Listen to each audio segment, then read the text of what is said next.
Going to call the Design Adjustment Committee to order. The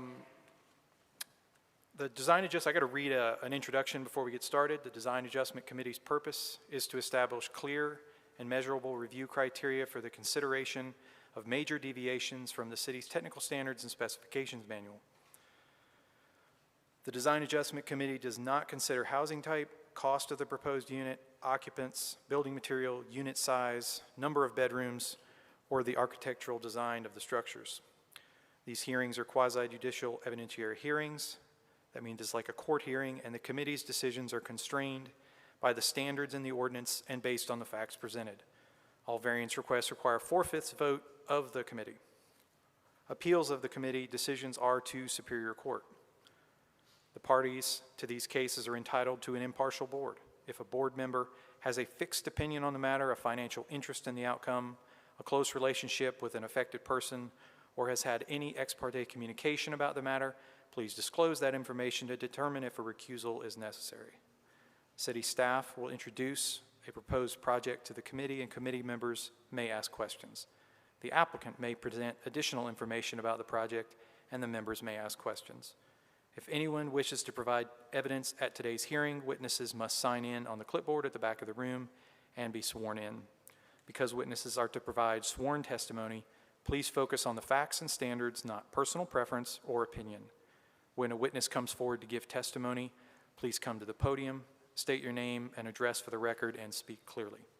At this time, staff will administer the oath for all individuals who intend to provide witness testimony. If I could please have staff, applicants, and anyone in the audience who wishes to speak this afternoon to please stand up and be sworn in. You're going to raise your right hand. In order to speak, you must be sworn in. Do you swear that the testimony you're about to give is the truth, the whole truth, and nothing but the truth? Thank you. First item on the agenda is review and approval of the minutes. Has anyone had a chance to review the minutes? Any discussion or comments? If so, we have an motion? I would, just one comment. I know every meeting that we have is special, but I think the November 16th meeting was a regular meeting. Is that correct?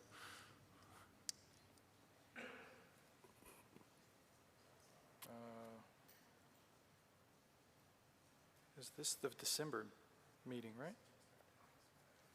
Or the... Oh, I see what you mean, yeah.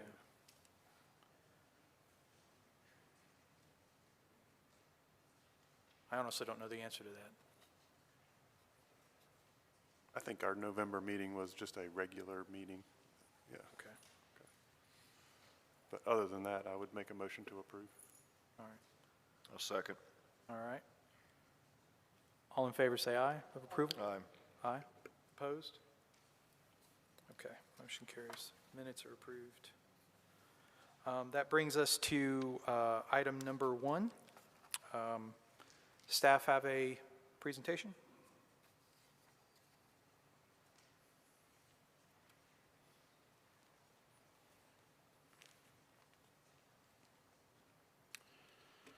Good afternoon, Mr. Chair, members of the committee.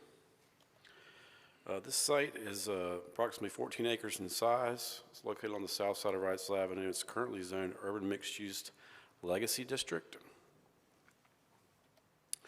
On September 16th of 2020, the now defunct Subdivision Review Board approved a preliminary plan for a 3-lot commercial subdivision that included the construction of private streets and utility extensions. There were a number of adjustments and waivers were approved as part of that process, and they remain in effect. The approved preliminary plan includes 3 new streets that will connect to Wrightsville Avenue to the north and 2 locations that connect to Pergola Terrace to the south at an existing private street stub. The applicant proposes to modify this plan to adjust the street layout and modify the street cross sections that were approved. Access to the site will be provided by a public collector street, which would connect to Wrightsville Avenue to the north at 2 locations, and a private drive access easement, which would serve as a central entrance to the site off of Wrightsville Avenue. There's also 1 street connection provided to the existing private stub street to the south, Pergola Terrace. A traffic impact analysis is currently under review for this project. There are a number of waivers that would need to be modified to account for the changes that are being proposed. There would be a waiver from the minimum horizontal curve radius on a collector street, a waiver from the 35-foot radius of a roadway edge at the corners, a waiver from the minimum right-of-way width for a collector street, a waiver from the minimum tangent length between horizontal curves, and a waiver from providing the 10-foot wide non-municipal easements along both sides of the right-of-way. That concludes staff's presentation. I'd be happy to answer any questions you have, and the applicant is here to answer any questions as well. I do have slides that kind of outline the previously approved waivers. If you have questions about which ones were approved, which ones still apply, and which ones are being modified, we can get into that. I just wanted to keep this simple at the outset. No, I appreciate that. I noticed that in the staff report on page 2, it looked like there was pretty good summary on what modifications we have to consider, what are no longer necessary, and then what I guess are still valid. There's 3 of them, it looks like, that they're Right, still and valid. I have slides that correspond with those 3 if we need to get into any more detail and answer questions on those if the committee would like to do that. Okay. Anybody have any questions for Brian? Thanks. All right, thank you. Okay. Does the applicant wish to speak on this?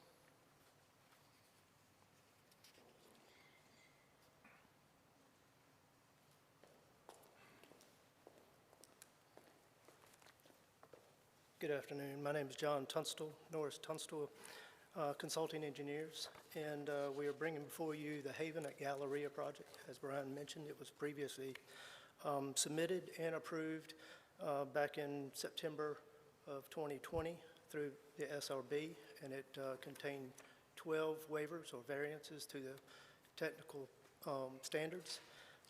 Our revised plan shows basically the same entrances of the previous plan entering onto Wrightsville Avenue. One is to the west side, which kind of exists as a driveway right now to the Toasteria, and also another private residence back in the southerly direction. The middle driveway, which is Galleria Boulevard, is proposed to be a private access and utility easement, and that lines up with Jones Street across Wrightsville Avenue. The easternmost driveway is in the same location as the previous plans reflected, and will also serve a future development to the east, which was the old mobile home park, which you see the driveway stubbed out in that location. The pond on Track C was previously permitted by the City of Wilmington and NCDEQ, and there is a permit for that pond. So we are asking for 5 waivers, and if you would like for me to go through them, I can, or if you have any questions about them, we can certainly address them at that time.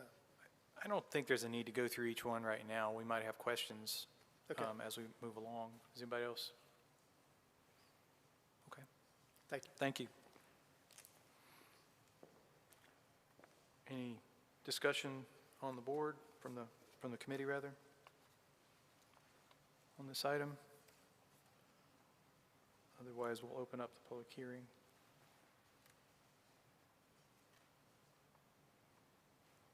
Okay, well, I'm sure we'll have some discussion later, but go ahead and open the public hearing. Is there anybody from the public who wishes to speak on this matter?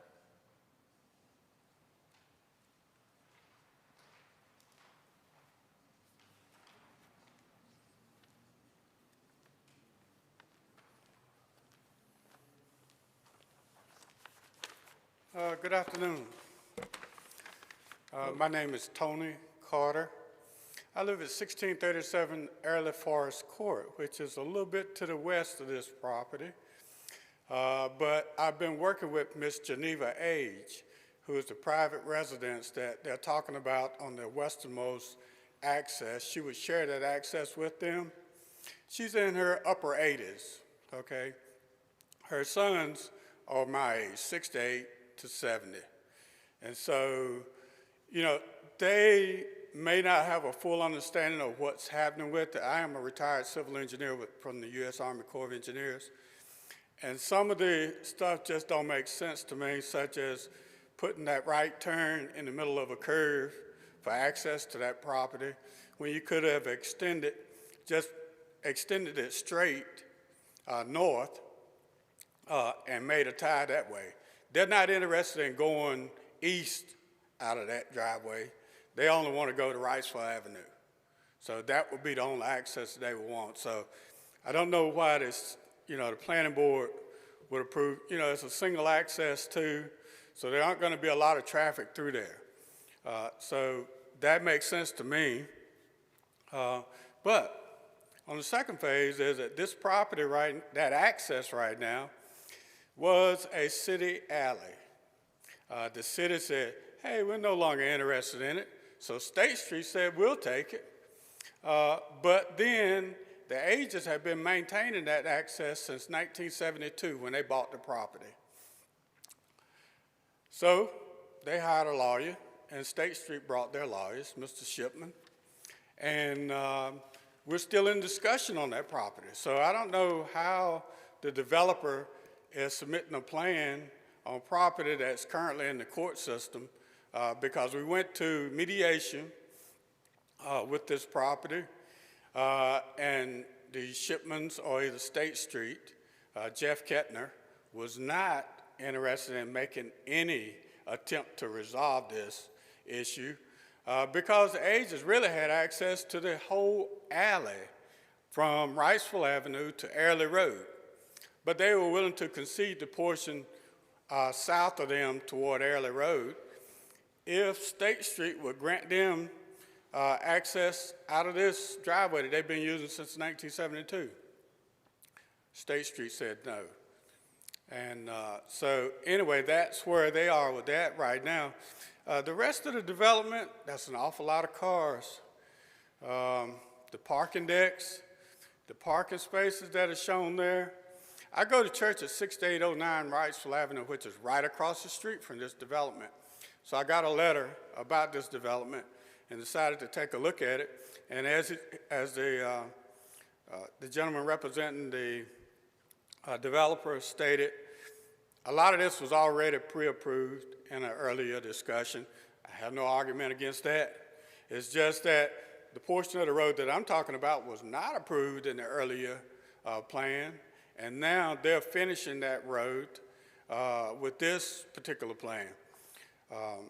I think the agents would be willing to drop any opposition to the development if we could straighten out the driveway and have a deeded transferable easement to their property, which they're entitled to, but through the court system, we have not been able to resolve that issue at this time.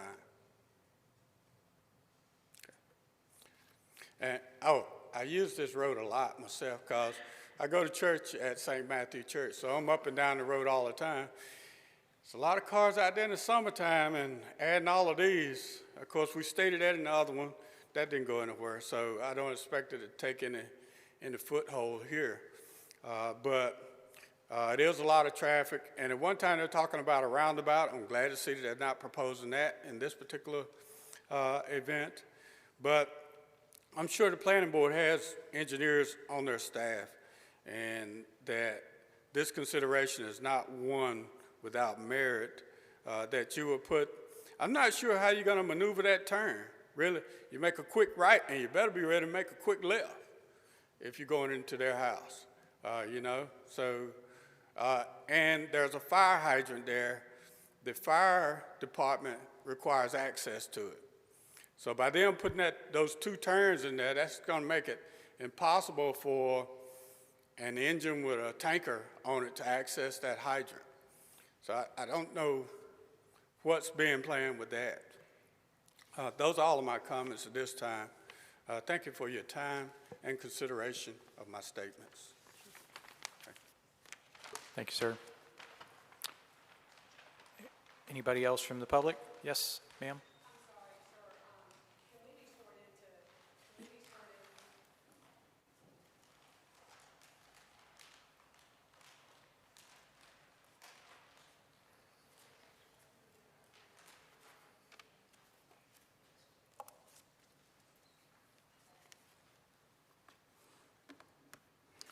Good afternoon.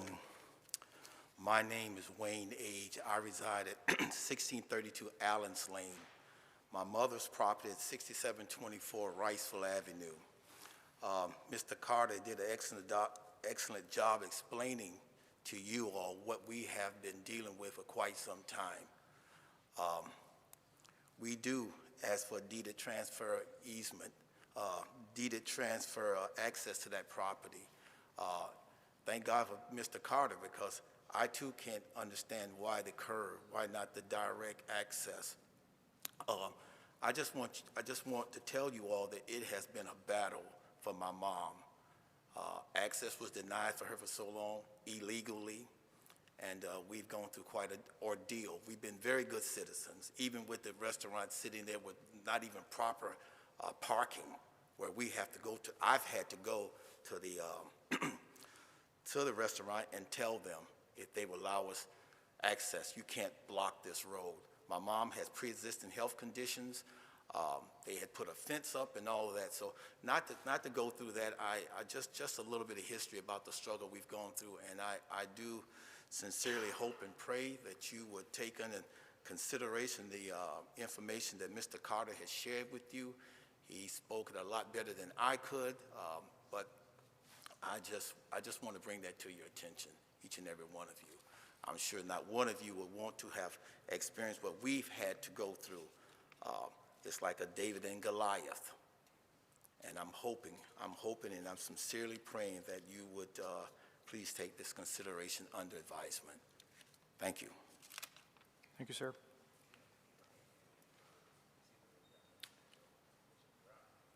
Did you get sworn in? I'm sorry. Oh, you did? Okay. If you could state your name and address for the record. Good afternoon. My name is Cindy Locklear. I live at 96 Edgewater Lane, which is on the slide. You can actually see there's a cul-de-sac on Edgewater Lane.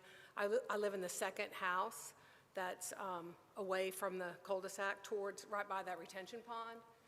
And of course, I'll just let you know, I don't know a lot about this process, except that I hope that you will not make any decisions today about this. We received notice on January 5th as a resident about this meeting, and that may be proper notice. We just need time to understand what's going on, because State Street in that development, there were a lot of information that was transferred between our street. We had meetings at the old ABC store. We talked about that. They talked about revising their plans. And my neighborhood was very active in trying to work with a developer. If they have this property that's been rezoned, and they certainly have the ability to use it, we understand that. But there's a neighborhood, and of course these other gentlemen have spoken very well about how it's going to impact their lives and their property rights. But I want to make sure you understand about this retention pond. That retention pond is behind my house. The retention pond, I've been in contact with Brian Chambers before, when State Street was getting ready, right before they sold. We didn't know they were going to sell. And their survey of the retention pond was not accurate. It's dated, it's stamped, and it's not accurate, because I actually hired our own surveyor. Mike Underwood had to come to our house. We paid for that. I submitted it to Brian Chambers, and he actually forwarded it and said, okay, we have to do another survey, because clearly these trees that are probably, I'm not an arborist, but years and years old, were not even marked on that survey. And just say the survey was dated around 2020 or 2019. There's no way. We didn't put those trees in. The former homeowners didn't put the trees in. And so that had to be redone, but then the sale happened. So I don't even know. I never heard what happened, because the property was sold, and this is a new developer in there. So I just want you, I'm begging for you to take your time with this process. Let people, our street, there are some other residents on my street here. I know one's going to speak, but it takes a while to get people to have information, to educate people. Sometimes people are better about it than others. I'm certainly willing to talk to my other neighbors to let them be informed, because this is a huge development. It has a lot of impact on the area. Airlie Road, if you drive down there, is already a mess where it meets Military Cutoff because of the erosion and the road not being kept up. by the neighborhood that's there now or whoever's supposed to do it. But this is a heavily trafficked and used area, which is good, obviously, for some reason, but it's also a beautiful historic area as well. And I'm asking you all to please, if you're planning on making a decision, not make a decision right now. There's no, as far as I know, no rush to make the decision for the residents, and it has a huge impact on the people who live in this area. So those are just my comments. Thank you. And I did submit, he has the survey, Brian Chambers, I emailed it to him last, probably 6 months ago or less than that. But anyway, I'm happy to provide any information to anyone about that. Thank you. Brian, I did have a question. I know earlier this week there was an email submitted. Is there something that we need to do to put that on record? No? No, it's live testimony only. It's Live testimony only. quasi-judicial. Thank you. Yes, sir. Okay, perfect. Thank you. Okay, anybody else from the public who wishes to speak?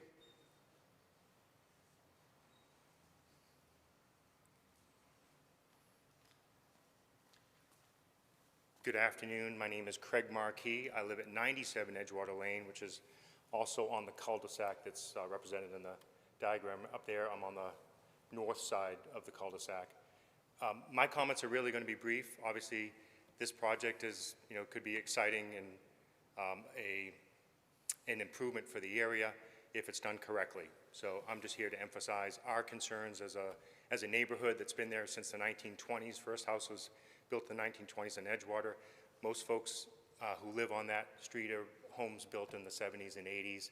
So we've been a good neighbor, and we're just hopeful that the staff and council takes into account concerns of the residential areas that surround this project for things like noise pollution, height, light pollution, all the things that that density and scale could really impact us as single-family homeowners in the area.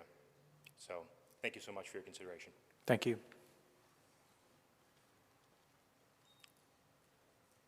Anybody else?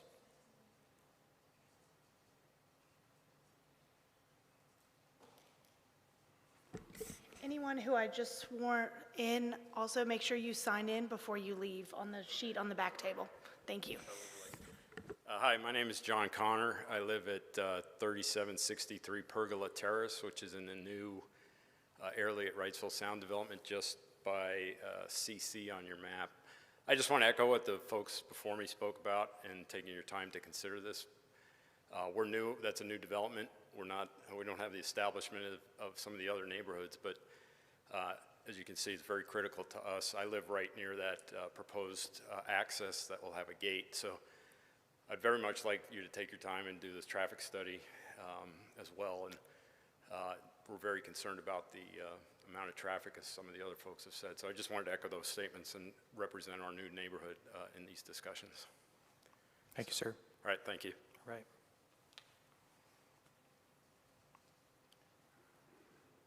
Anybody else? Okay, with that, I'll close the public hearing. I don't know that there's anything we necessarily need to respond to. I know I kind of want to clarify to maybe for the public what this committee's role is. I mean, we're considering technical variances. I mean, we're not approving the overall, project. We don't have the ability to shut it down or anything like that. We're considering, the variances that they've requested.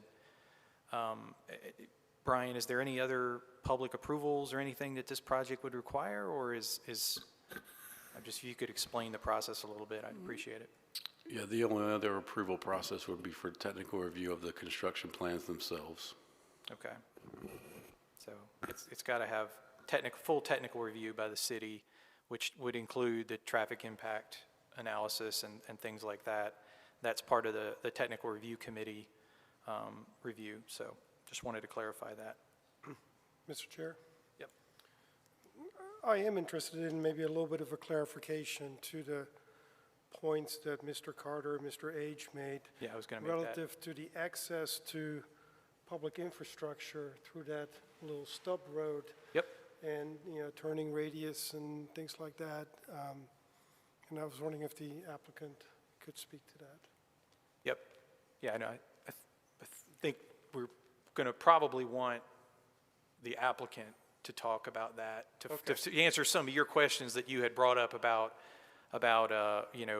access. I mean, they were something I had flagged as well to try and get some clarification on, so. Yeah. Before they come, could I speak again, We've already sir? closed the public hearing. already closed the Sorry, public yeah, hearing? I'm sorry. Okay, that's all. Thank you. Sure.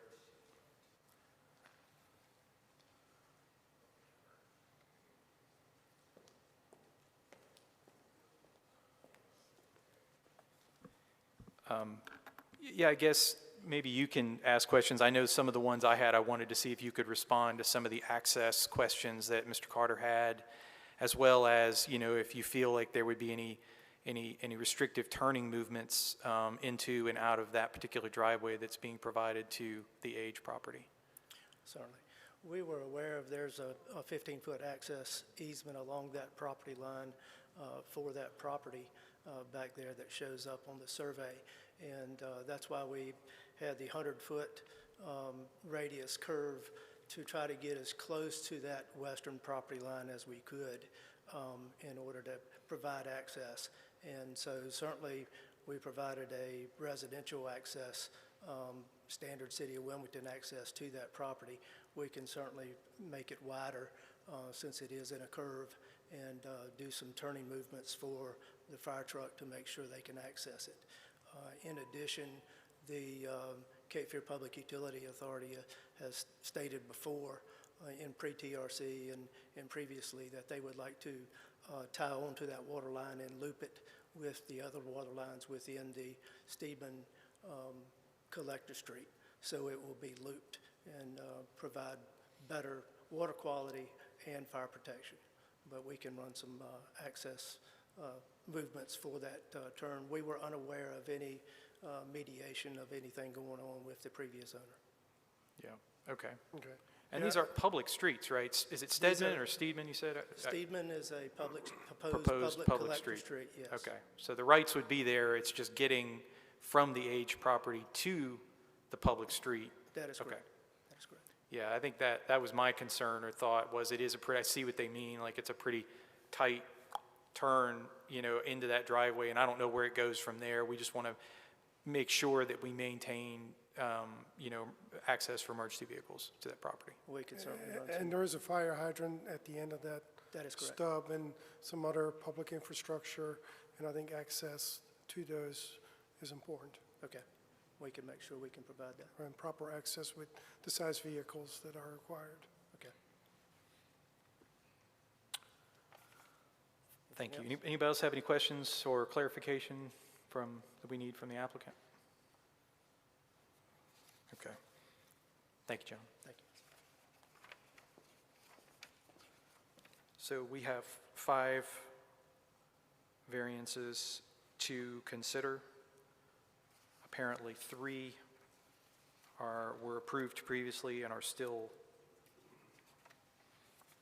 if I'm reading that right, are still active. But the 5 are listed on page 5 of the staff report. Here they are here as well. Any discussion on these? I mean, I know personally, I like the fact that we've got now a looped road. I'm not opposed to the public component of this. I mean, there's a few variances here, but I think, what's everybody's thoughts on them?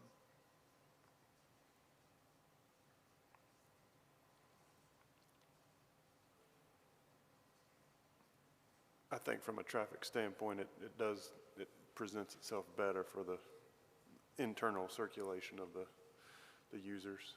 Okay. And I guess I should clarify, we're talking about sort of the outside sort of perimeter road, Steedman Road, not the internal connection road with the angled parking. That's not really a part of this variance that's being considered.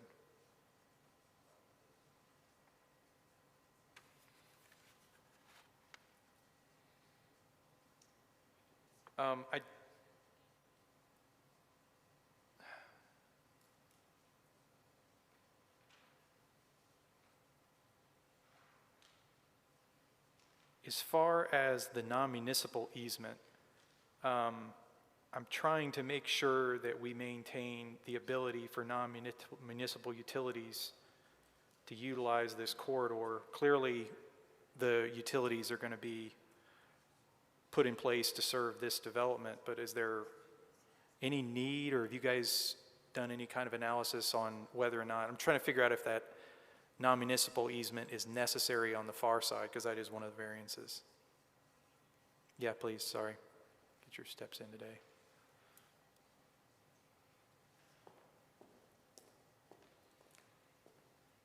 Yes, as far as the Collector Street, as you're well aware, non-municipal easements are required on both sides. However, we're proposing non-municipal easements on one side or the other to carry the dry utilities. In addition to that, and I think what's going to carry most of the dry utilities is the Center Galleria Boulevard, which is a private access and utility easement. And so most of the dry utilities to serve this development will be within Galleria Boulevard. And, you know, other than this project itself, dry utilities to other neighboring or adjacent, properties are really not needed by the dry utilities. What about up, sort of looking at this drawing, where up near where the mobile home park was, where FF is listed? Is there a non-municipal easement needed on, I guess that would be the east side of the road at that point? I kind of see how below that and maybe even around the remainder of the perimeter, sort of the infrastructure is probably already in place. You know, all these are existing subdivisions that probably are served elsewhere. But is there anything necessary on that side, or? Certainly, we can address it at that time of the development, or, you know, we can address it right now. But as you can see, the right-of-way, the property line gets wider in there, so there's more opportunity for the utilities to go within the right-of-way. And certainly, we can provide an additional easement to the east if needed. Okay. All right. Okay, so when you get into the design of that particular section of the project, you can make the decision now if the easement needs to be added. That's correct. Okay.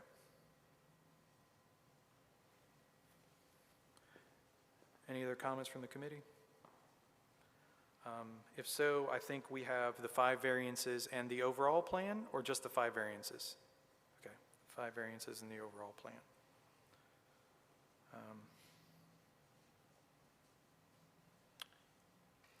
I have a motion? Do I have any discussion?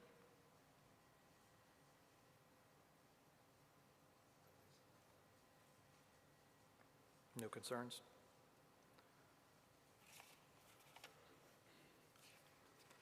Well, as Dennis said, I don't really have a problem. I feel like this is probably laid out better than the previous iteration from a circulation standpoint. The variances requested seem fairly minor in nature as far as the horizontal curve.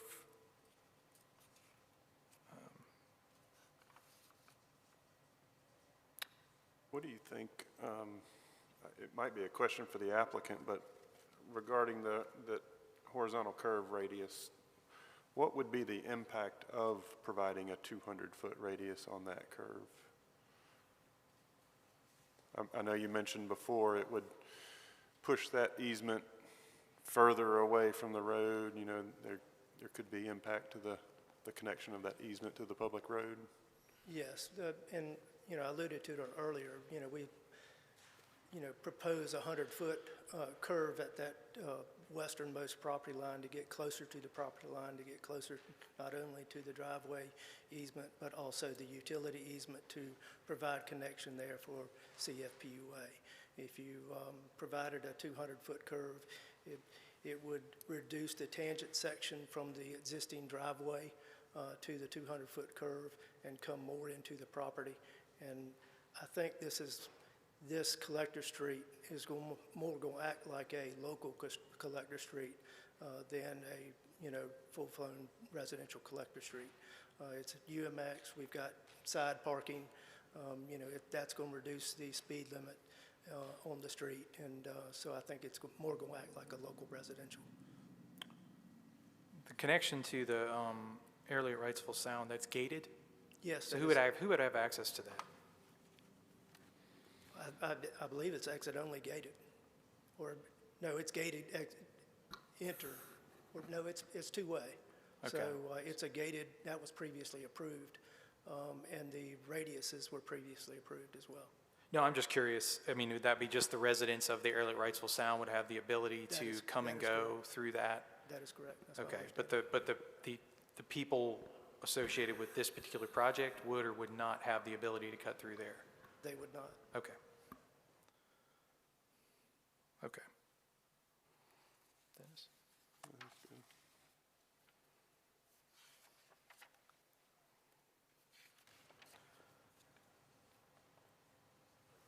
Do we have any conditions that would be relevant to that 200-foot, since it does apply to that age property? I mean, I feel like it's more of a TRC-related issue to sort of deal with that emergency access,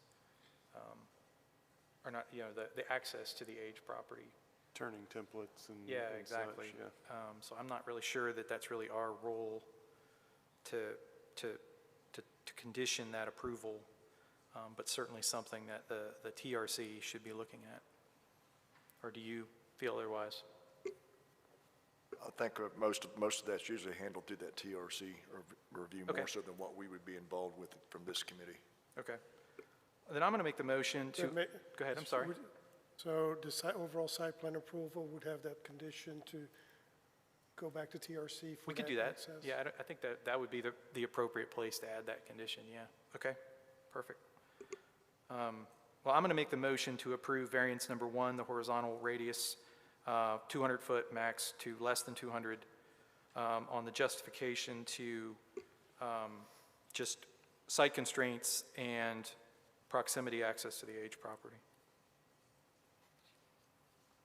I'll second. Any other discussion? All in favor say aye. Aye. Aye. Motion carries.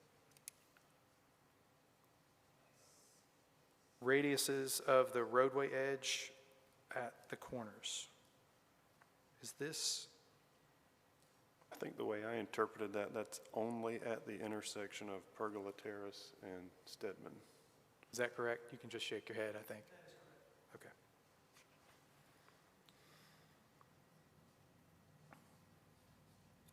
I would, yeah, I'll make a motion to approve, if there's no discussion from the group, motion to approve variance number 2 of the reduced radius at the corner of that intersection due to the cross-section of the existing Pergola Terrace and the limited access that's going to occur at that intersection.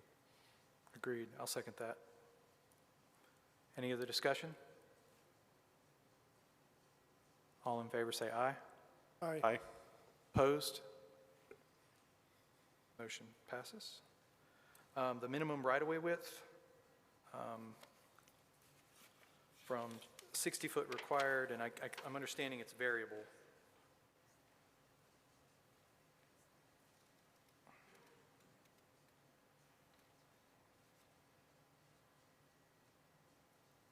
Where is it not 60? Is it not 60 adjacent to Edgewater? Sorry, John. So I'm showing you on the screen the proposed public street cross-sections, and if you'll notice the letters that are assigned to each. Okay. If we need to discuss individual ones, the plan has those letters that correspond with that section on the plan, so if we need to go back and forth, just let me know. No, I think it's okay. I didn't.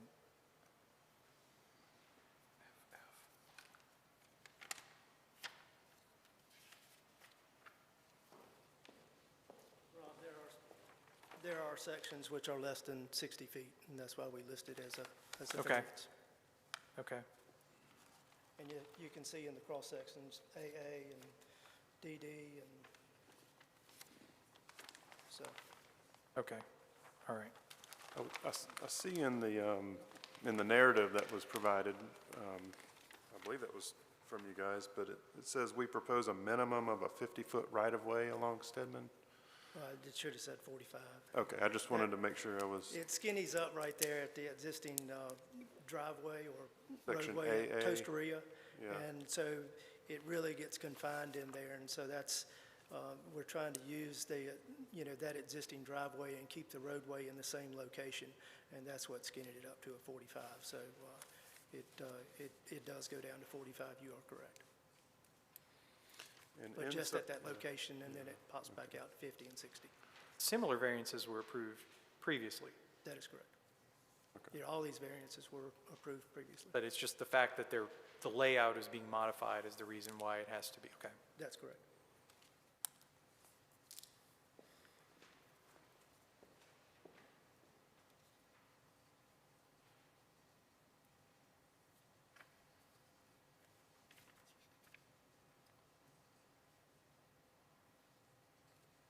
Well, I'm going to make the motion to approve the right-of-way width variation from the minimum right-of-way width on the grounds that similar variances were approved previously and their improved circulation and the, I guess, limited function of this particular collector street. I'll second. Any other discussion? All in favor say aye. Aye. Opposed? Motion carries. Tangent length between horizontal curves, that's variance number 4.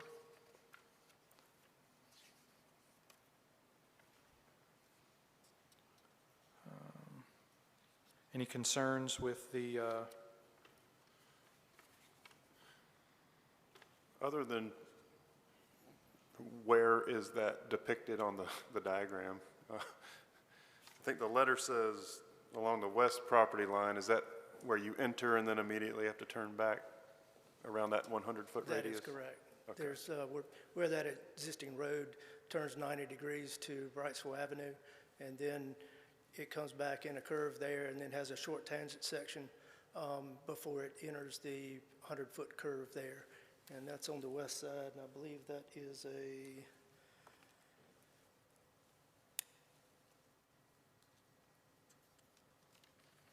there's one that's 89.89 feet, and the other one is 19.19 feet, and I believe that's the 89-foot tangent. And the one on the eastern side is basically the same.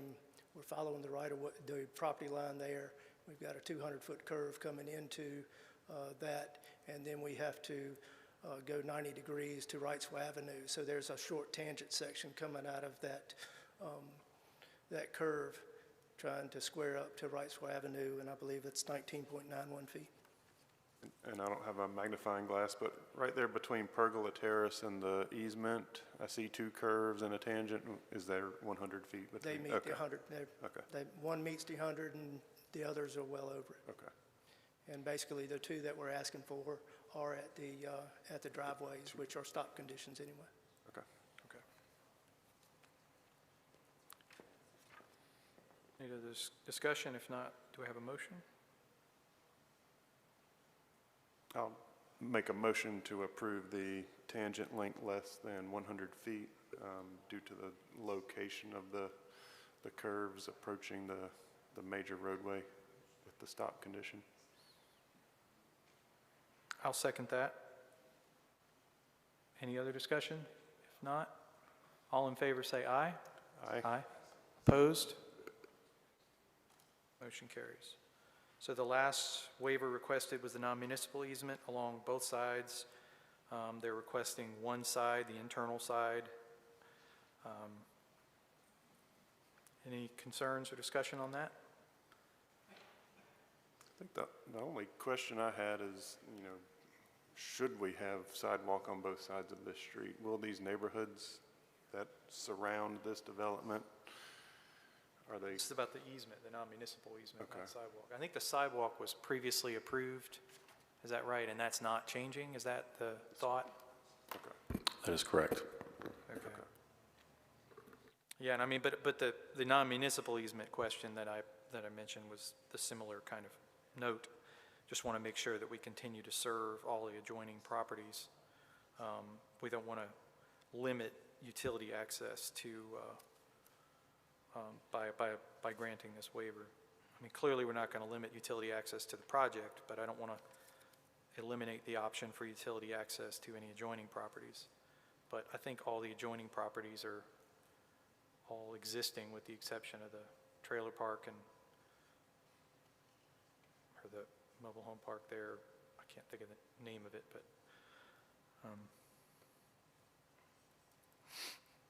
any other concerns? If not, do I have a motion? I make a motion to approve adjustment number 5 on the basis that it was previously approved and all dry utilities are, there are ways to address all dry utilities as proposed. Okay, I'll second that. Any other discussion? All in favor say aye. Aye. Opposed? Motion carries. So that brings us to the overall plan approval. I will note that there was 5 conditions that were recommended by staff. Is that right? Yeah. And then there was discussion about potentially adding another one to verify adequate access for the age property.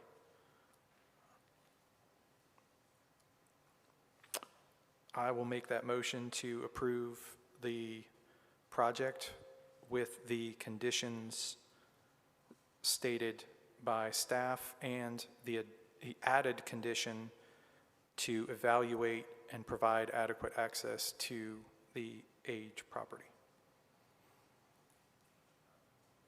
I'll second it. Any other discussion? All in favor say aye. Aye. Aye. Opposed? Thank you.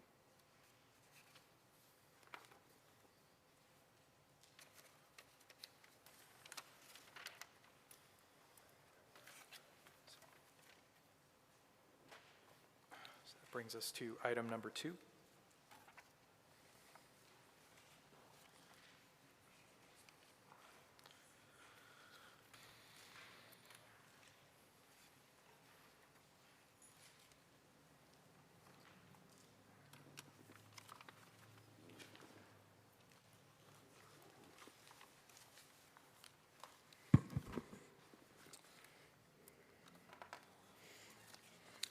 Thank you, Mr. Chairman.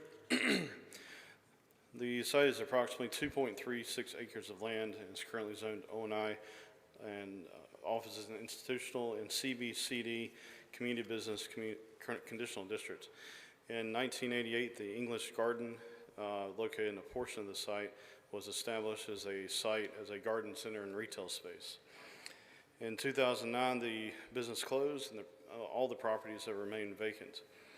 The applicant proposes to rezone the property to O&I CD for a proposed religious assembly use and associated facilities. The applicant proposes to improve the entire length of Linden Avenue, which is a 25-foot public right-of-way. Access to the site would be off Kenwood and Linden Avenues. All existing driveways on Market Street would be closed and restored with curb and gutter. The site has access to water and sewer mains located in Market Street and Kenwood Avenue. As you can see, the applicant is requesting several variances due to Linden Avenue being 25 feet wide. I tried to kind of put these in different categories to make it easier to read. So the first one is the relief from the minimum standard of a cross-section detail for a local residential street. The road paving width shall be a minimum of 29 with type A curb. The applicant is proposing 15 feet with type A curb. The plaza width is required to be 6 feet. The applicant is proposing 3.5 feet. The turning radius is a minimum of 35 feet, and the applicant proposes a radius of 15. Plaza width shall be a minimum of 6 feet, and the applicant proposes a plaza width of 3.5. And then they're also wanting to waive a portion of the sidewalk installed on Linden on the northern side and install a pedestrian access easement across their frontage on the southern side of Linden. They also request a waiver from the general driveway design, minimum side property line offset, which is required at 6.5 feet, and they are proposing 0 feet. The slide that's also included in your package gives dimensional designs as far as what is actually being requested for these design adjustments, and I'm sure the applicant will get into these more in detail for your questions. That concludes my presentations, and I welcome any questions you have from the board. Thank you. Any I've got questions? One question, Jeff. Sure. There's 2 plazas that are mentioned in these variants. Are there 2 different plazas we're considering, or was that just a repeat by accident? You know, I noticed that as I was talking here, and I was wanting to see. Like the second and fourth one are worded identically? I think they are worded identically. I have to. So it's not the plaza on Kenwood and then the plaza on Linden or something like that? I don't think so. I think there was an error, but I think it's the plaza width on Kenwood due to it being 25 feet wide. But maybe the applicant can address that if I copied it incorrectly. And do we know how many driveways, it might be an applicant question, how many driveways along Market Street we are closing? Because, I mean, that's an encouraging statement. I'm not entirely sure. Knowing that there are 2, there have been, you know, the English Garden was one that shared a driveway, and I believe there was another residential house on Market that's been demolished. So I would, without knowing the site, I would say at least 2 potentially be closed. And that's in that narrow section as you come into 23rd. At that intersection, you get that drain that's in the road, so you're kind of looking at some safer routes through there with these closures. All right, thank you. Any other questions for Jeff? Great, thank you. Thank you. The applicant wishes to speak?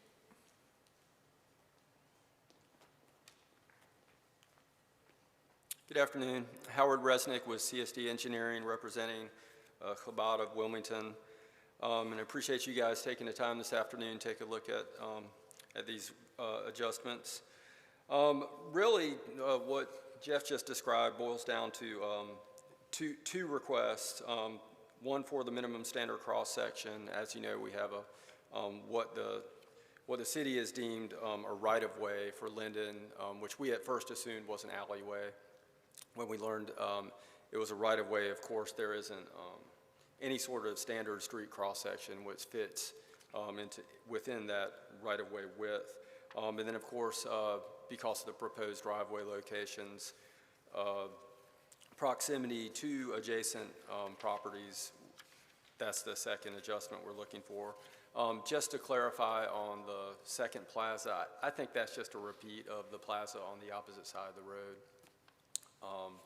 This project was pretty well received at TRC. All the TRC members, I think everyone was really excited about this project, as the owners are. We're looking to incorporate several LID measures into the overall stormwater design on the project. Here to answer any questions to support this request, and again, appreciate you guys taking a look. Just curious, do you know the street frontage along Linden Avenue? Do you know that total length from Kenwood to the property line? I don't have that information with me. I couldn't make it out on the plans. I don't have a magnifying glass strong enough. But. Yeah, and unfortunately, I brought not to scale drawing, so otherwise I would scale it for you. Do we know how many feet allows for 2 driveways? Is it greater than 300 or greater than 600? I thought that would does that only apply to Market? For the major thoroughfares, Yeah. I'm guessing? Okay. Yeah, I think so. If they had wanted more than one driveway along Market, I believe that standard would come into play. But other than that, they would just have the intersection offset distance, which they apparently are compliant with. And I don't think there is a number of driveways off of either Kenwood or Linden, because unless they're deemed major thoroughfares, which I don't believe they are. Okay, that's interesting. I see in the justification, it says it's critical that the development utilize Linden Avenue. Can you expand on that a little bit? Sure, I think the thought process there is, of course, we don't want any access off of Market Street. It's an extremely busy street. That's going to create a lot of trouble with traffic trying to access off of that side. And then, of course, we're limited as to the frontage on both on Kenwood. And I don't think I think there's a desire to have more than one ingress egress for the project, for a parking lot to function properly. And so if you're limited to just Kenwood, you really don't have enough room to fit in two entrances. So enter Linden with a secondary ingress egress. Both of those entrances are, well, actually, all three of them are two-way. So it's not a one-way circle, right? It's a two-way. Correct. The two entrances. The third, yes, is two-way, but obviously only one location for ingress egress. And Howard, can you justify exactly why the zero property line offset is required for the westernmost driveway? I think you're requesting the 0 foot. It's immediate. The apron is right on the property line. Okay. I mean, why couldn't it shift? Are you saving trees? Is there some reason?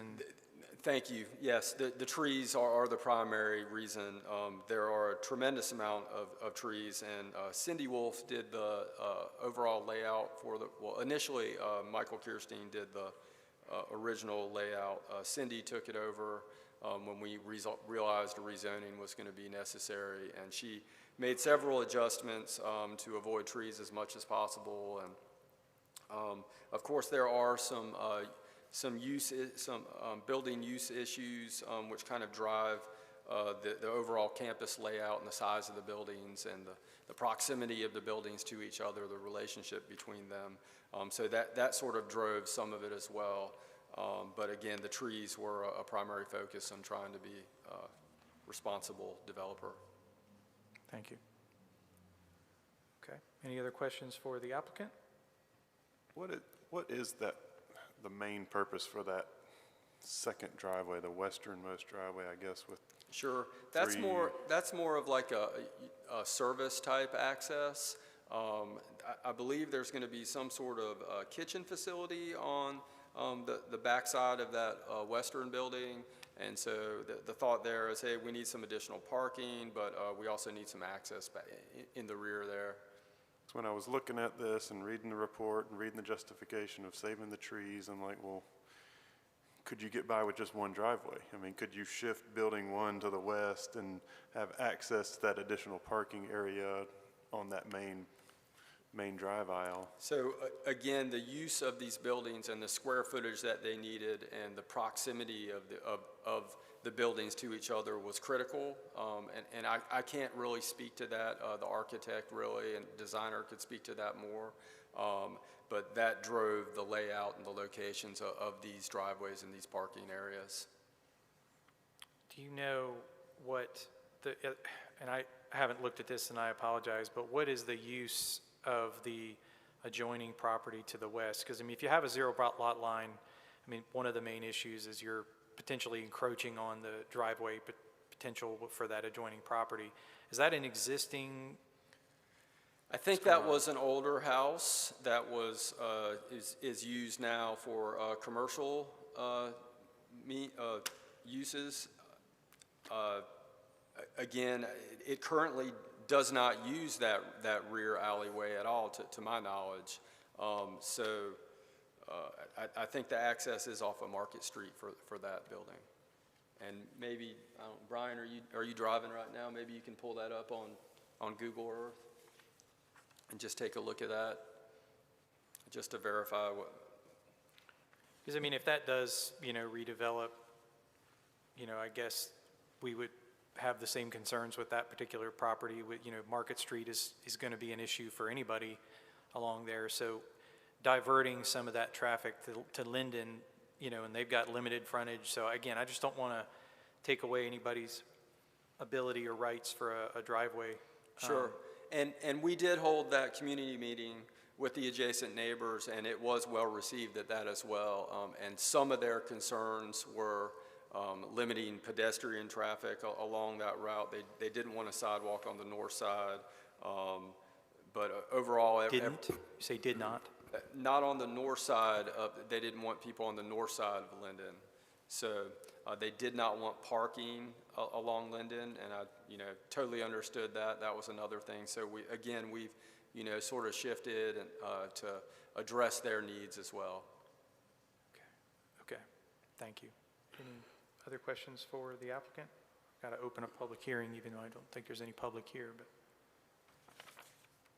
you're good? Go ahead and do the public. Okay, thank you. I can't promise, as you saw last time, that we won't have additional questions, but I don't have any right now. I'm not going anywhere. I'm Okay. item number 3 too. So. Okay. Well, I have to open the public hearing, and seeing no public here, I will close the public hearing. Any other discussion on the board? We've got 2 variances and the plan, or no, just the variances? One of these days, I'm going to get this right. It's just the variances. Thank you, Brian. I guess, go ahead. I was just looking at the plan, when I see the pitch on saving trees and stuff like that. I'm questioning with the limited right-of-way on Linden, having 2 driveways, having 2 areas that could potentially, I wish there was a way to possibly consider consolidating into one, but. Yeah, I mean, I hear that, and I had the same question about, and I see your little sketch here of what you were talking about. You described it, as to why that couldn't occur, what would be the issue. I mean, I'm sure it has something to do with the building layout. So that building number 1 is some sort of ceremonial bath facility. And that again is the preferred location for it. And again, it has to line up with the congregation, the area where they congregate, which is the next building. And so, when you talk about shifting that, further to the left to the setback, and again, wanting an area for loading and unloading supplies and stuff to serve their kitchen, it just didn't work. We looked at it, and if you try to load it on the other side and you have that service entrance on the primary entrance, that sort of, I think they were looking at that drop-off area where that little, rounded area is. That's the primary entrance to the facility. Again, I wish the architect would have been here to share the renderings that they had, because that sort of told the story as well, as to how the primary entrance is on that, planned northeast corner. And so that doesn't leave you much room to shift things over to get that additional parking, and then it opens up an area right there, right at the front of the building for parking and service access, and that was something that they just didn't want. Okay. Combined with the trees, that adds another constraint. Okay. Thank you. One question I had was maybe for fire. Did you have any concerns with the cross-section and the pavement width of Linden, or access with the turning movements and stuff that were No, proposed? because we currently use those as accesses. We can maneuver through there, both Kenwood and Linden. It's tight, and of course with the trees and things there. But we utilize that, we access that. That's not like a typical alley where we haven't been up and down that before. It's a straight shot, too. It's a straight shot, yeah, it's a straight shot. There's no turns in it. There's nothing blind in there. So I don't see any unusual problems based on what they're presenting. Okay. I see on the cross-section page, it shows a kind of a vehicle turning movement at the intersections of Kenwood and 23rd Street in the upper right I there. think that was just our attempt to show a little bit of initial preliminary turn movement modeling to demonstrate how I think that was one of the other items. Do you know what vehicle that is? You got me on that. And because I was most concerned as, To me, Does it looks like the standard city fire apparatus that's used, and that's what I assume. Jeremy does all my modeling, so I would assume he would have used that. and I guess my question was, and it might be a TRC thing, but showing that vehicle navigate through the site, can the site support that vehicle? I understand the public roads. It looks kind of suspicious to me on the Kenwood turn. It looks like that vehicle may be all the way across the road, but not seeing the whole picture there. Sure, well, with that, from Kenwood, we're using the standard city apron, so, and then of course it turns to the parking lot section, which I believe that's a 24-foot drive aisle. I have no doubt that, the fire apparatus and EMS can navigate through there. That, to me, that doesn't, now exiting the parking lot onto Linden, that might be a little bit problematic, depending on the driver. I guess it might be part of number one, the variance request number one, but the 15-foot radius at Kenwood and the 15-foot radius at 23rd Street are kind of, maybe this is just for our discussion, it looks a little suspicious to me, but I don't know what's out there today. There's no curb and gutter out there today, correct? Just shoulder or? So originally, we were going to be proposing city standard driveway apron onto Linden on both sides, but then when it was determined that that was actually a right-of-way, it was requested that, those need to be radii. And then again, there came the desire to minimize that as much as possible so that we don't get too far into adjacent neighbors.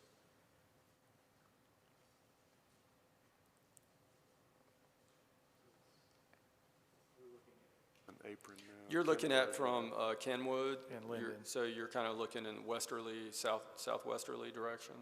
Now, is that pole going to stay, or is that pole being relocated? So we're going to work that out, TRC. Yeah. If it's in the way, it'll have to move, Yeah. We haven't gotten that far. We got to pre-TRC, and then there was the recognition that we needed to do the rezoning, and that with before the rezoning, we needed the variances, and so, and again, that's kind of why we're using Cindy's plan. It's, and with CSD, it never made it to a point of putting a plan together. I mean, there's clearly a site constraint on providing a certain radius. I mean, you can't, on at least 3 of the corners of Linden, they don't have any control over, now maybe on their corner of Linden and Kenwood, they could widen that radius and encroach a little bit into their property with an easement or something like that. But there's clearly a site constraint. I mean, 25 feet is a very, very, very tight right-of-way, but we have to just make sure it's at least navigable, I guess. Yeah, you do 25 foot and you clip the corner of that adjacent property. There's On the other 3 corners, right? Yeah, or either. I guess yours as well. on all of them. Yeah. On all of them, I think if you do 25 foot, you clip that property corner, you get into their property. Right. That was, yeah, just looked a little.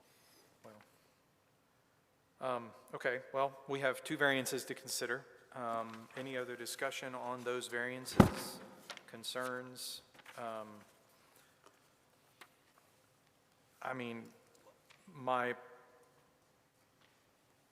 I can't deny the site constraint. I mean, it is a street.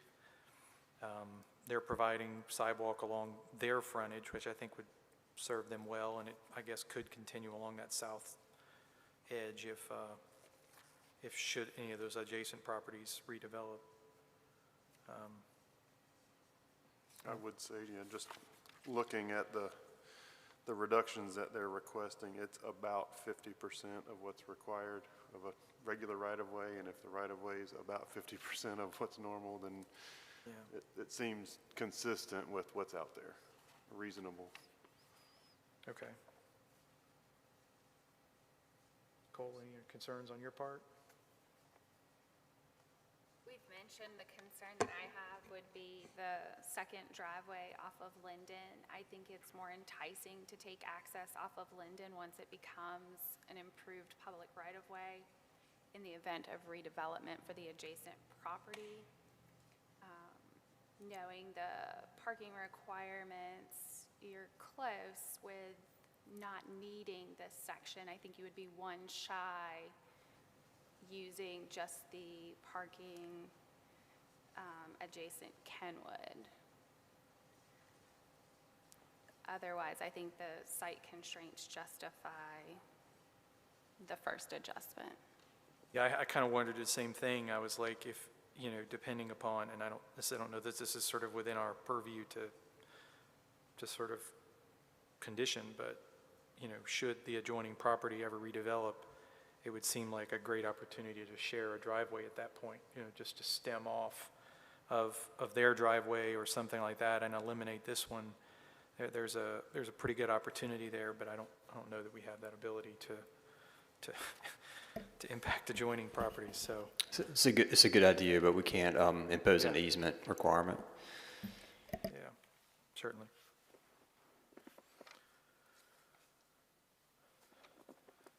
Okay.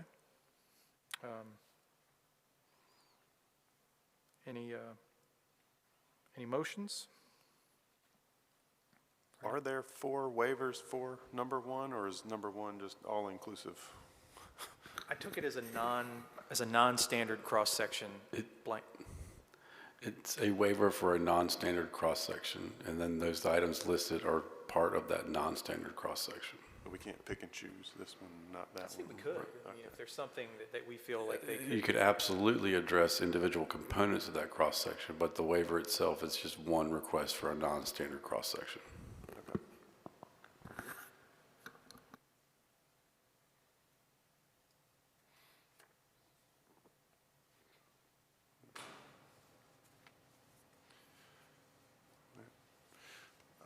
I'll make a motion to approve adjustment number 1 for the reduced cross-section for Linden Ave.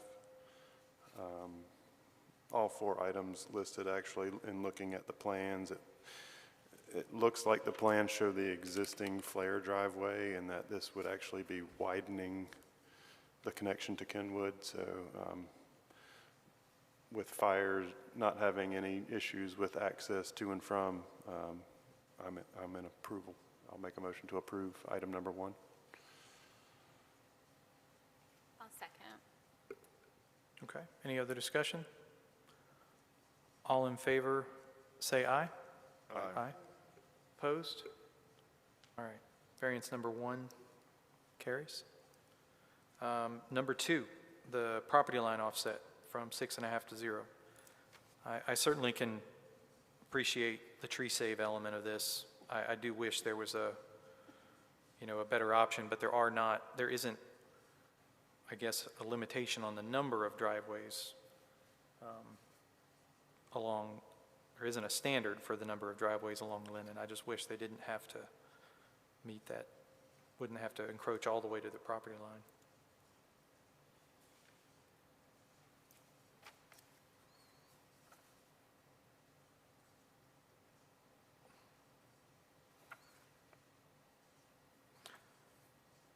But I guess I can make the motion to approve it on the grounds of tree save and limited access for service and site constraints.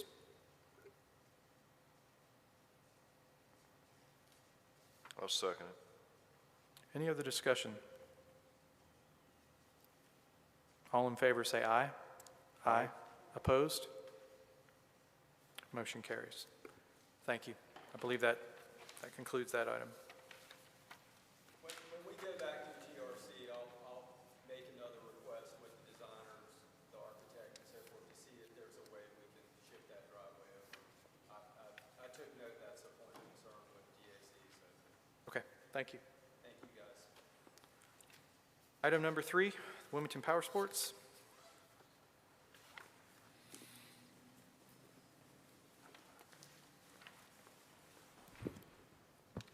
Thank you, Mr. Chair, members of the committee.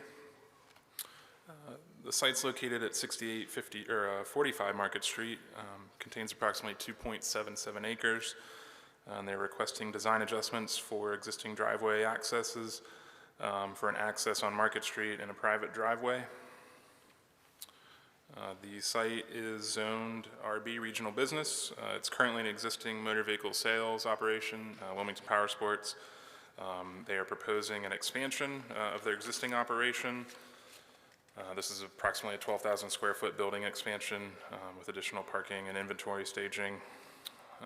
The proposed plan includes one driveway on Market Street. There were at one point, I believe they're in the process of closing the one, but there were 1 point 2 driveways on Market Street. So they're proposing one driveway and a gated emergency vehicle access along Gordon Road to the north. There are 3 waivers that are being proposed by the applicant. The first being a waiver from the maximum width of the driveway at the curb line or edge of roadway. The second line is for the minimum driveway property offset. And then the third is relief from the maximum length of a private driveway, the 500, 800-foot rule. And this would be a 500-foot rule in this case. If the DAC elects to approve the site plan and adjustments presented, staff recommends the conditions in the case summary be applied. I'd ask this report be entered into the record, and I'm happy to answer any questions. The applicant's here as well to answer any questions. Any questions for Pat?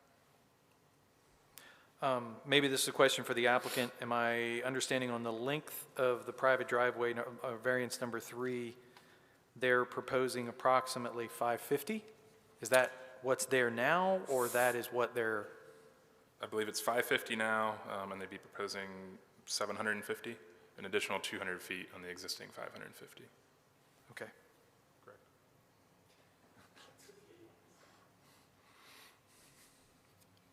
Thanks. Thank you. Yep. Brian, do you mind bringing up this one as well on Google Earth? Thanks.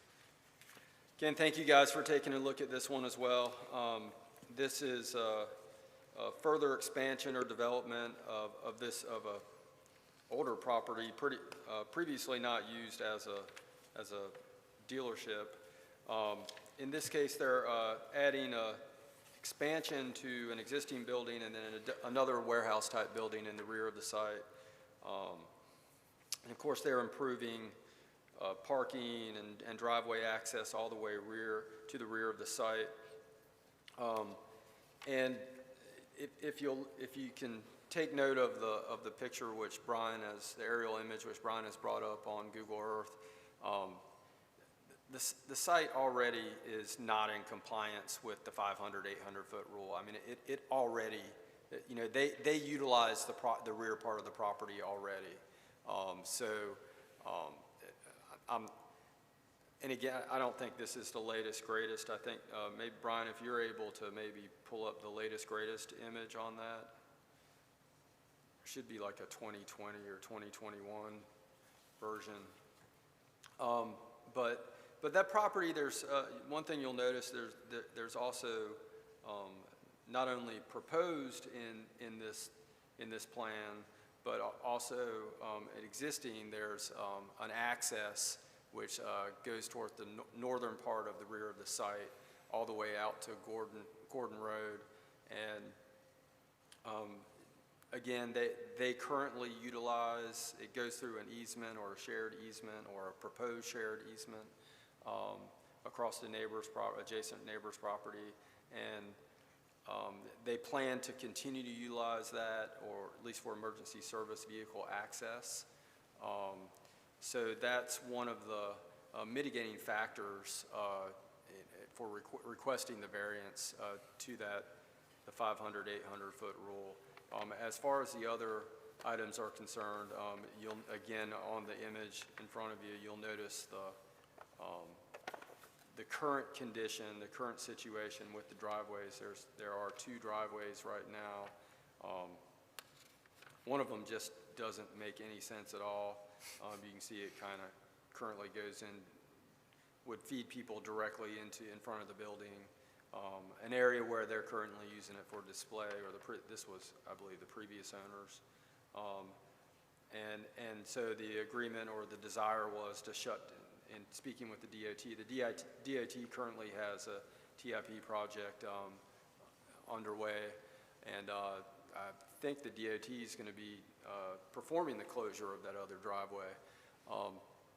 So the agreement was to close the northern driveway and keep the southern driveway open, and it just works well with the location of the drive access into the site and to the rear of the site.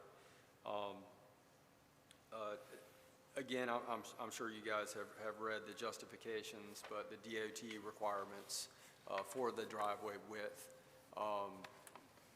are greater than the maximum allowed by the city, and that's why we're here with that request.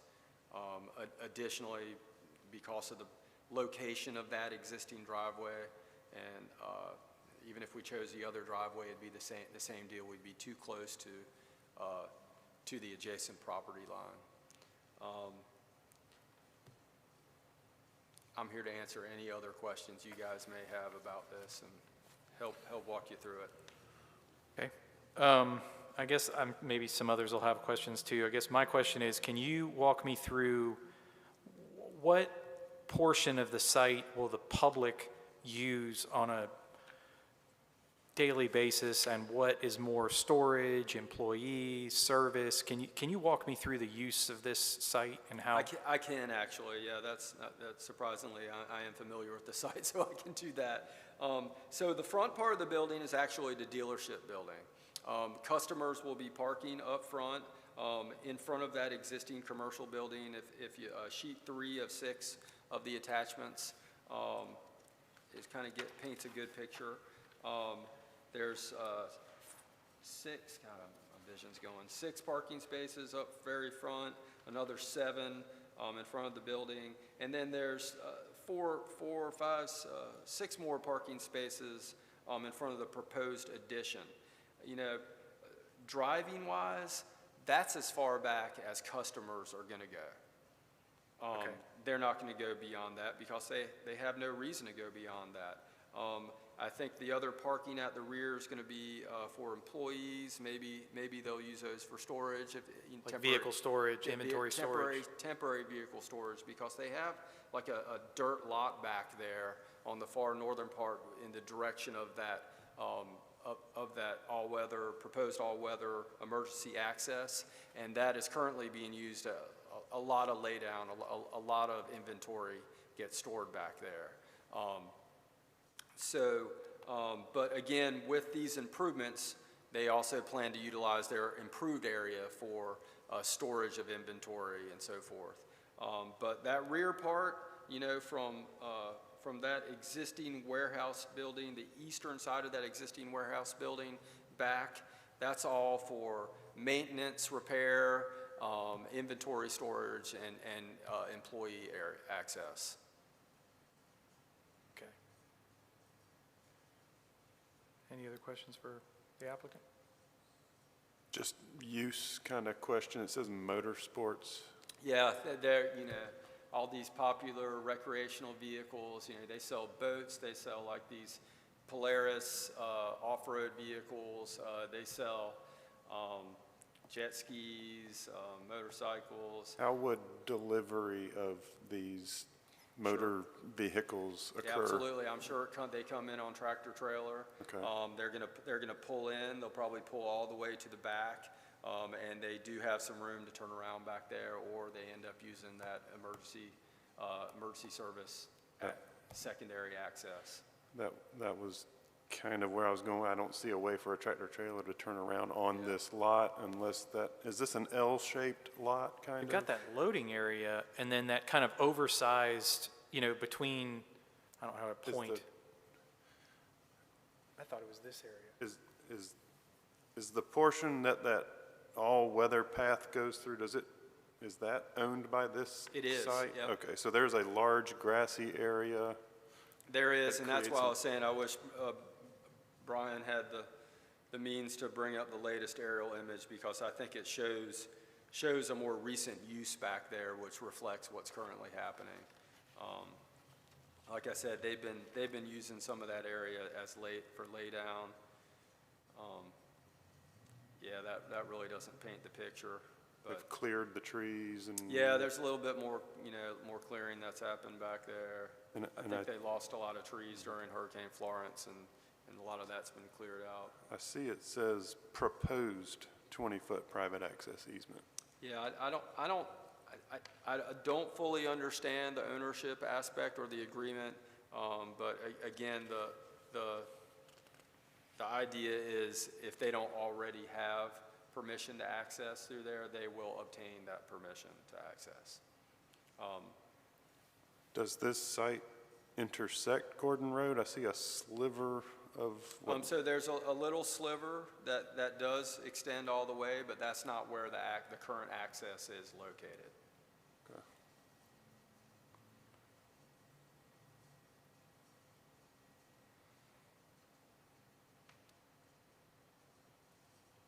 And I guess my question is more along the lines of fire. If fire were to get into that back building,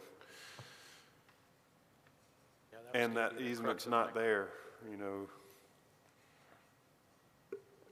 What was your question? About that back access by the fire department? if that easement for whatever reason does not get established, I mean, is that a condition of this? So I believe it is, because we would have to have a secondary access, because we would not get ourselves bottlenecked coming in just one way and be too close as an exposure to the building. we're actually calling, if you look again, sheet 3, back at the Gordon Road access, it's access gate with a Knox box. So that's going to provide access for emergency service. Just to update you guys, we are 99% of the way through the TRC approval process. These last variances are the last hurdles that we need to get construction release on this. So just to the point of asking Captain Elrod here what his thoughts are, Christopher Walker has already run this through the wash multiple times, Yeah, I had that question. I mean, like, you've got that culvert there as you turn off of the paved area. And then, I mean, obviously, you got is it 14 feet or 20? It's a 14-foot easement, or 20-foot easement, but only 14 feet of. It's all weather, it's gravel anyhow, so. Okay. Is that a concern for you? I mean, is that wide enough to get off of the pavement through that area? Is that 14 foot is their minimum. That's our minimum, 14 foot, and it's all-weather gravel, as long as it makes satisfaction of an all-weather type surface. It doesn't necessarily have to be hard paved. Okay.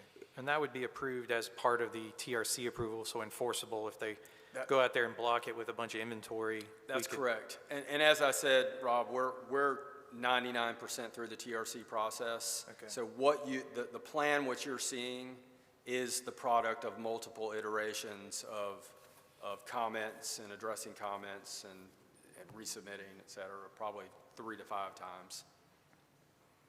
Okay. Any other questions for the applicant? Thank you.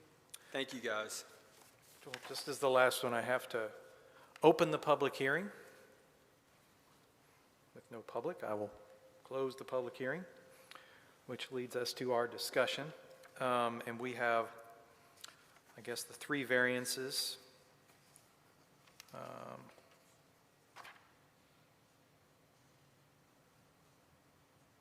I guess a plan, since they're recommended conditions. Yeah, okay. The easiest one for me is the property line offset. I mean, they're closing one. There's really no way to meet the standard with that limited amount of frontage. And that with the existing building there, you want to line it up with the existing drive aisle. I would imagine that would serve emergency vehicles the best and delivery vehicles and all of that stuff. So, which is number 2. So I hate to jump in line there, but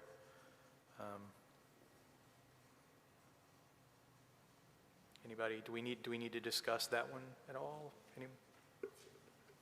I agree. concerns? It can't be met, so. Okay. Well, on the grounds of site constraint, I'll make the motion that we approve variance number 2 with the limited frontage, closure of one driveway, alignment of existing drive aisles is the justification. A second. Any other discussion? All in favor say aye. Aye. Opposed?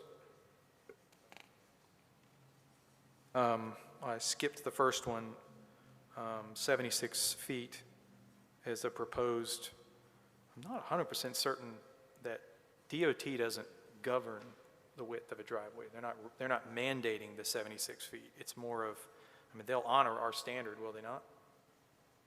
I'm just wondering, was there any justification provided that indicated that they needed that width? I think we tried to go with the standard city driveway width.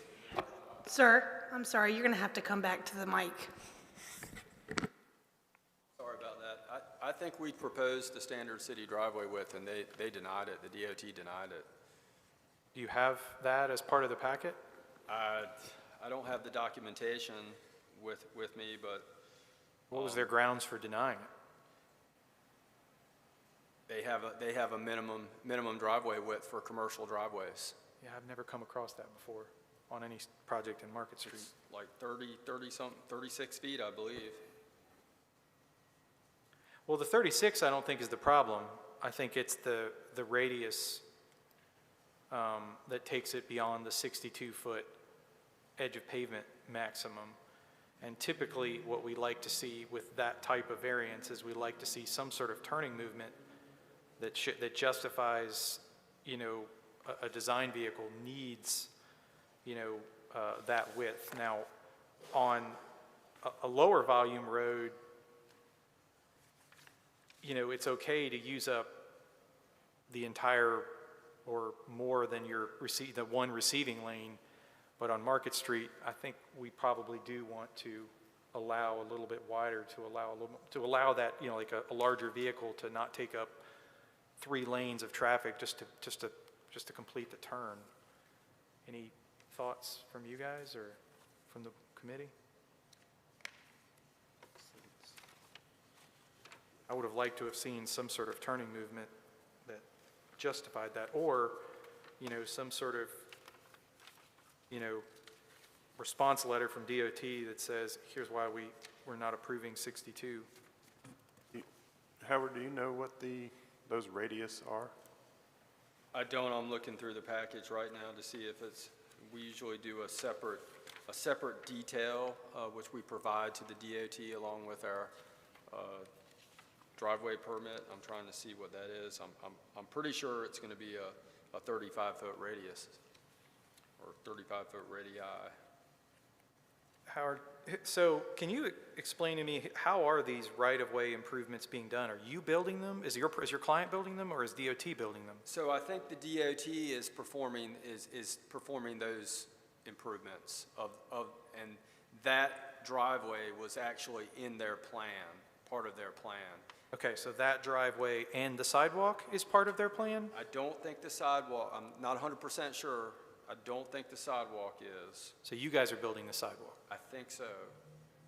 Okay, but either way, it's not part of this variance. But the driveway, because I remember the communication between not the right-of-way department, but the folks in charge of the TIP project and the desire, we had to notify them that, in fact, we do want one driveway closed.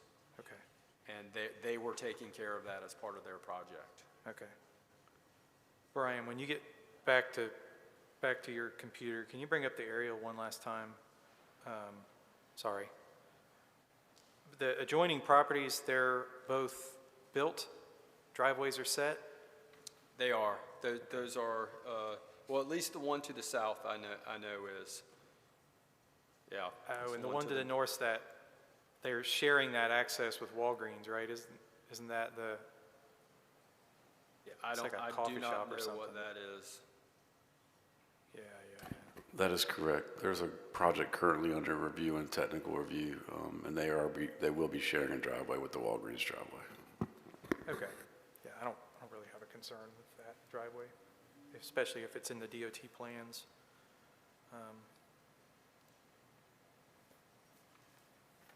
Okay. Anybody have a motion? I'll make a motion to approve adjustment number 1 for the proposed 76-foot driveway width in excess of the 62-foot maximum due to the design of the driveway being performed by NCDOT as part of their TIP project along Market Street. I'll second that. Any other discussion? All in favor say aye. Aye. Aye. Opposed? Motion carries. Which brings us to the last one, which is the length of the private driveway. I mean, to me, the fact that the public's not going to be using it, it's kind of already bears a little bit of weight. I just wanted to make sure that we had adequate secondary access. I guess it sounds like we do. I mean, clearly there's a site constraint with the sort of dimensions of the property. You know, I guess they could have provided a connection to Gordon Road, but I'm not sure that serves them from how they do business, you know, bringing the public in from both ways. So, you know, having the emergency access is a good alternate. I know the one thing that I was looking at, I know this is going through TRC, but looking at that little bitty driveway on Gordon Road, is that going to be, I mean, a curb isn't going to really be a problem for you guys, is it, or is it? Does that need to be modified? You know, I'm sure those things have been already addressed in the previous meetings with TRC. I don't think that, you know, Chief Walk and I are of the same type of thoughts. If he didn't believe it could be maneuvered, then they would make the changes in that. Okay. So, well,